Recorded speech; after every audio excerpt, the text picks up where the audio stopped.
it is Alyssa from Awkward Author, and I am here today with an informational video for you. Is this recording? It doesn't look like. Hey everyone, it is Alyssa from Awkward Author, and I'm coming to you today with an informational video. I want to address a question that came up recently in a group that I'm in, a group of published authors, because I figured somebody else had this question, others might.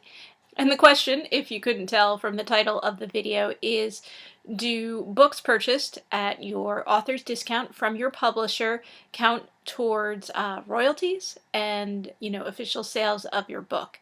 Now, the short answer is no, but I'll go into a little bit more detail if you actually want some detail.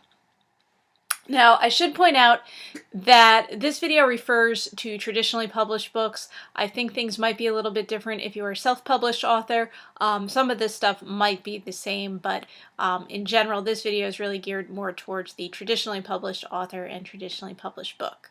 Now, first of all, to get some things out of the way, when you are a traditionally published author, you sign your book contract. In your contract, it will stipulate how many copies, finished copies of your book that you get. It may also stipulate how many advanced copies of your book that you get. The difference being that advanced copies are uncorrected, don't have the official cover on it, are a bit of a mess, but they're designed for reviewers and, those who need the book in advance of its publication date. Whereas the finished copies are the actual book. That's what you would find in a bookstore. Those are the copies that can be sold officially. You can't really sell an advanced copy, although I have seen some unscrupulous places selling them. Now, how many copies of your book will depend on what's in your contract. Could be maybe as little as 10, could be 100, who knows. What do you do with these copies? Well, that's up to you. You probably want to keep one for yourself just because it's nice to have a copy of your own book. Maybe give some to some people who've supported you along the way, someone you mentioned in the acknowledgments, whatever. You don't want to give too many to friends and family because you actually want them to buy your book. But, you can give some people that have supported you a copy of your book if you would like to.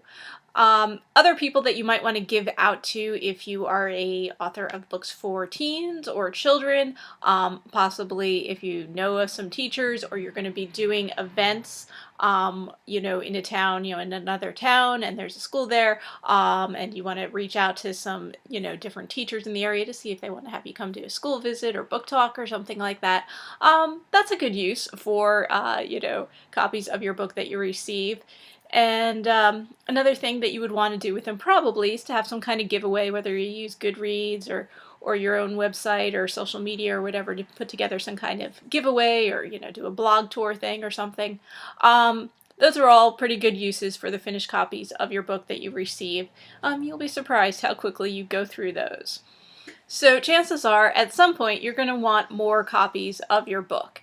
And contrary to popular belief, at least among the general public, I don't know if authors believe this, but authors do not receive unlimited free copies of their books. I know I have received emails, other authors have, people asking for copies of their book, which is, very nice and honorable, but it costs us money to get our book, and we don't like to give money away.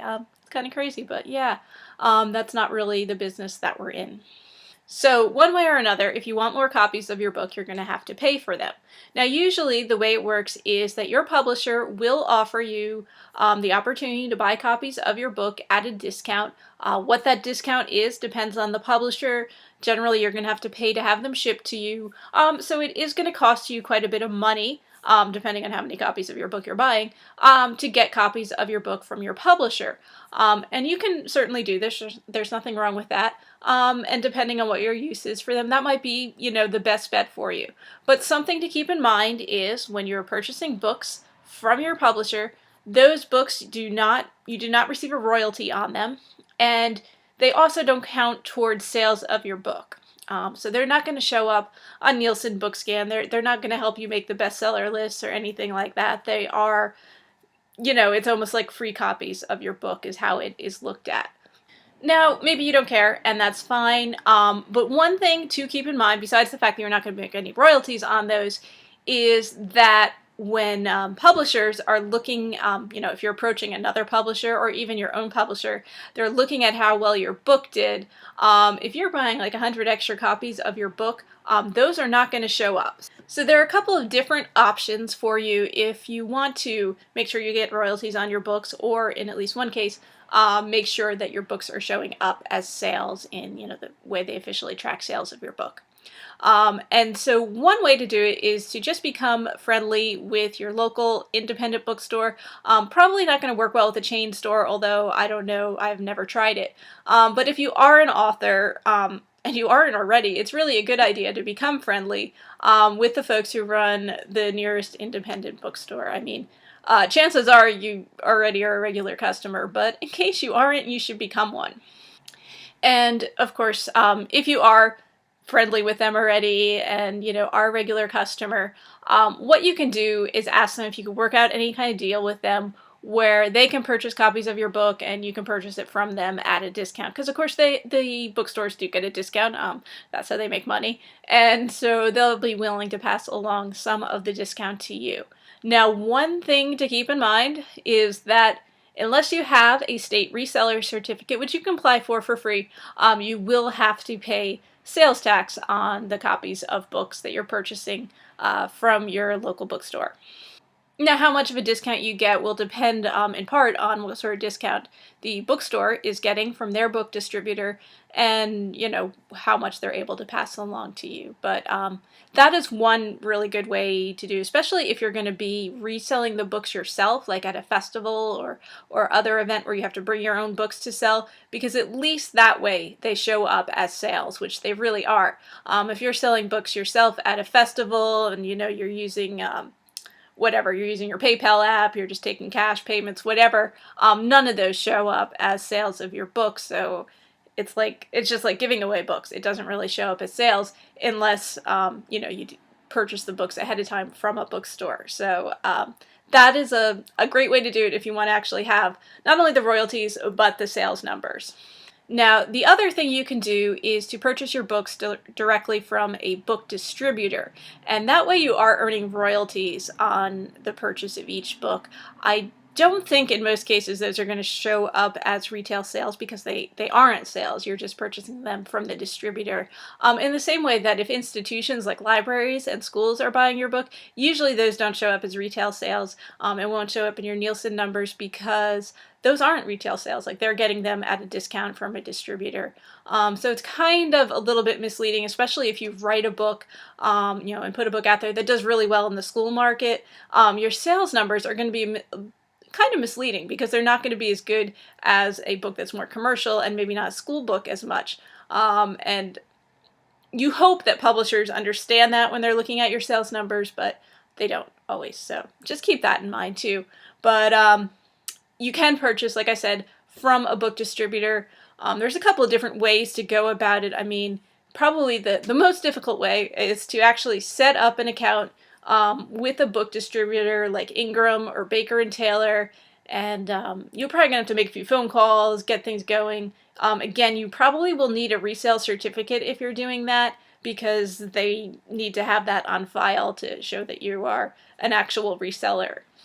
And then a third option, I guess, is to use, there's a site called author.net, and they're also like a book distributor. They do have a special program where they work with authors who want to buy copies of their book in bulk. You're going to have to buy more than 3 copies. But if you're doing a lot of events, this might make sense. So to buy copies of your book in bulk, I think how many you need to buy may depend on the publisher and the distributor that they're working with. But anyway, I mean, be prepared to have to buy like 50 copies of your book. And again, Baker and Taylor and Ingram, you're probably going to have to buy quite a few copies too. But author.net does have a special program set up just for authors. What I will do is post links in the description below with all this information so that you can easily check out the different sites and see what works for you. So yeah, just to recap, if you're going to be doing events where you have to sell your book and you have to have copies of your book on hand, even if you're doing, by the way, bookstore events or other events where they say they're going to be providing your book, it's always a good idea to bring extra copies, because I certainly have had the experience, and just about every author I know has had the experience, where you show up for an event where they're supposed to have your book and they don't have it. So it's just a great idea to always come prepared. And, hopefully you don't need it, but if you do, you got some extra copies. Sometimes, you'll go to an event where they'll have your book, but they have like 3 copies, and maybe that's all you're going to sell, but, if those sell out, then, you're done.